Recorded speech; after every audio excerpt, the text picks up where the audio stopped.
Bonjour à toutes et à toutes, heureuse de vous retrouver dans ce nouvel épisode de l'Art d'être heureuse. L'Art d'être heureuse est un programme d'accompagnement et de soins 100% personnalisé pour les femmes qui souhaitent se construire et vivre une vie plus heureuse.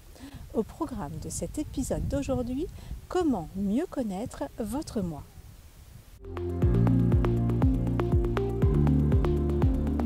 Nous sommes encore au cœur de l'hiver, période de ressourcement par excellence, et vous vous demandez peut-être comment occuper au mieux ce deuxième mois de l'année. C'est ce que nous allons découvrir ensemble. Le mois dernier, nous sommes attachés à structurer nos idées afin de rendre nos actions plus bénéfiques et plus efficientes tout au long de l'année. Ce mois-ci, quant à lui, est propice à prendre des décisions importantes et à poser des actes engageants. Parmi les engagements possibles, il y en a un qui mérite une attention toute particulière, c'est votre moi. En effet, nous sommes au cœur et le cœur de notre vie.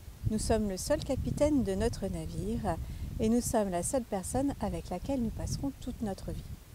Ceci mérite donc une attention spécifique. Cependant, nous aurons beau dire et beau faire. Si nous ne sommes pas en phase intérieurement, rien ne se déroulera avec facilité. Pourtant, il n'est pas toujours facile de suivre ses envies personnelles. Elles sont souvent entravées par celles des autres. Si le moi guide nos choix en fonction des valeurs qui résonnent en nous, il nous appartient de l'écouter ou de l'étouffer.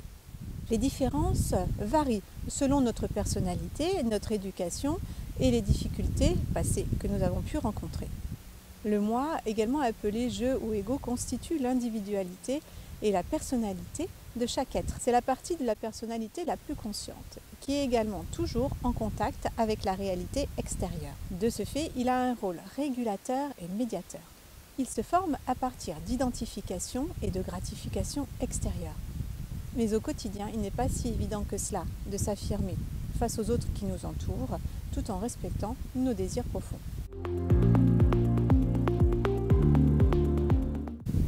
Deux instances peuvent nous aider à travailler cela. La première, le moi intérieur. Il constitue l'espace intérieur de notre être dans la limite de notre corps. Il enveloppe l'esprit, l'âme, les pensées, le jugement que l'on a de soi-même et la conscience que l'on a de soi. Cette conscience est parfois décalée de la réalité car elle est faussée par nos propres filtres de perception et par nos pensées. Le moi est également amené à évoluer au fur et à mesure de notre propre évolution. Le regard extérieur et bienveillant des autres est essentiel au réajustement de cette conscience de soi.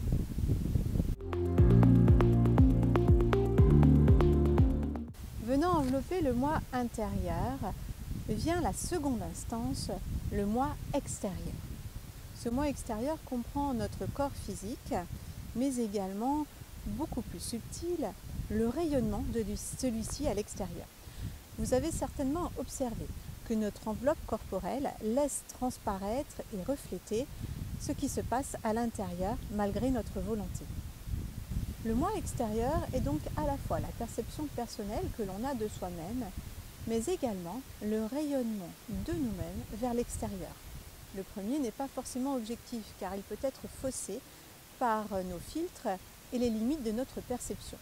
Le second, quant à lui, est souvent le reflet de notre réalité intérieure. D'où l'intérêt de s'observer, d'être attentif à soi et d'être attentionné à soi. Cela signifie prendre soin de soi, s'écouter, écouter ses limites et ne pas aller au-delà, respecter ses besoins physiologiques et émotionnels comme on le ferait pour un petit bébé, accepter les compliments des autres et leurs remarques si celles-ci sont bienveillantes et constructives. Voilà, cet épisode se termine. Je vous donne rendez-vous très prochainement pour de nouveaux trucs et astuces pour vous aider à construire une vie meilleure. Retrouvez-moi sur Facebook, sur Instagram et sur le site L'Art d'être heureuse. Je vous invite à liker cette vidéo sur Facebook et sur YouTube. Ce petit geste permettra à d'autres que vous de la trouver plus facilement.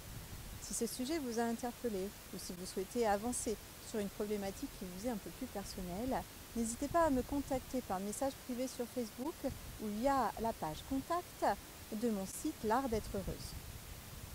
Je vous remercie pour votre attention. Je vous souhaite de passer une très agréable journée. À très bientôt et prenez soin de vous.